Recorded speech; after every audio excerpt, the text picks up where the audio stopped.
Rejimning xususiyatlari. 0 oy. 0dan 3 oygacha bo'lgan davr. Chaqalogingizning uyqu rejimi oldindan aytib bo'lmaydigan bo'lib tuyulishi mumkin bo'lgan vaqt.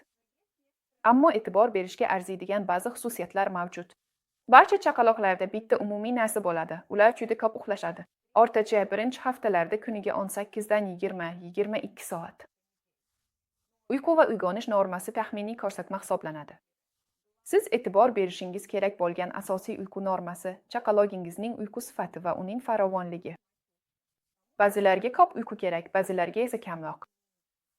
Bu hayotning birinchi oylarida paydo bo'la boshlaydi. Bizning tushunchamizdagi rejim barcha orzular va uyg'onishlar soat tomonidan qayd etilganda chaqaloq uchun imkonsiz va fiziologik emas. Hayotning dastlabki 3 oyi ko'p kunduzgi uyqu 5 yoki undan ko'p. Ularning barchasi davomiyligi jihatidan farq qiladi. Bu yoshda bolaning uyqu rejimi deyarli har 2 haftada o'zgarib turadi, ya'ni uyqu miqdori kamayadi va uyg'onish miqdori ortadi. Va buni tushunish juda muhimdir. Chaqaloqlarda uyqu bilan bog'liq muammolarga olib keladigan keng tarqalgan xato onaning bir tartib bilan qolib ketishi. Bola endi kamroq uyquga, ko'proq uyg'onishga muhtoj, lekin ona hali ham bolani avvalgidek uxlatishga harakat qiladi va har xil usullar bilan uning uyqusini cho'zishga urinadi. Hayotining birinchi oyida bola uzluksiz 30 dan 50 daqiqagacha uyg'oq bo'ladi. Kunduzgi uyqular 5-6 va undan ko'p, davomiyligi 20 daqiqadan 3 soatgacha bo'lishi mumkin. Uzoq 3 soatlik uyqu faqat bir marta bo'ladi. Bir oydan keyin bu uyquni 2,5 soatgacha qisqartirish kerak, keyin esa ikkinchi oyga kelib 2 soatgacha qisqartiriladi. Muhimi shundaki, agar bola uxlab qolib 3 soatdan ko'proq uxlayotgan bo'lsa, uni albatta emizish uchun uyg'otish kerak.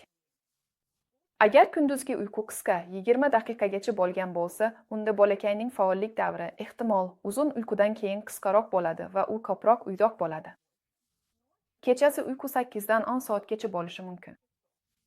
Bola ovqatlanish uchun uyg'onadi. Chaqaloqlar turli yo'llar bilan ovqatlanish uchun uyg'onadi.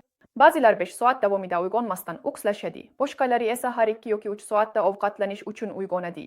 Birinchi oylar kech uyqu vaqti bilan tavsiflanadi, 21:30 dan keyin va hatto 23:00 dan keyin. Xo'sh, kech yotish ham kech turishni anglatadi va aksincha. Ikkinchi oyda uyqular orasidagi uyg'onish oraligi 1 soatdan 1 soat 20 daqiqagacha, kunduzgi uyqu 4 dan 6 gacha. Kunduzgi uyqular 20 daqiqadan 2,5 soatgacha davom etadi. Hayotning 3-oyida uyg'oq bo'lish oraligi allaqachon oshadi va 1 soat 20 daqiqadan 1 soat 35 daqiqagacha bo'ladi. Kunduzgi uyqular 4 dan 6 gacha. Kunduzgi uyqular 20 daqiqadan 2,5 soatgacha davom etadi. Go'dak qachon uxlashni xohlashini tushunish uchun uning charchoq belgilariga e'tibor berish kerak. U ko'zlarini isqolaydi, bir nuqtaga qaraydi va barmog'ini so'raydi. Shunday qilib, uning uxlash vaqti keldi. Ammo ba'zi bolalar ularni juda faol ko'rsatmaydi. Bunday holda har bir uyqudan oldin uyg'onishning optimal davomiyligini tanlashga arziydi. Shundan keyin chaqaloq osongina uxlab qoladi va qattiq uxlaydi.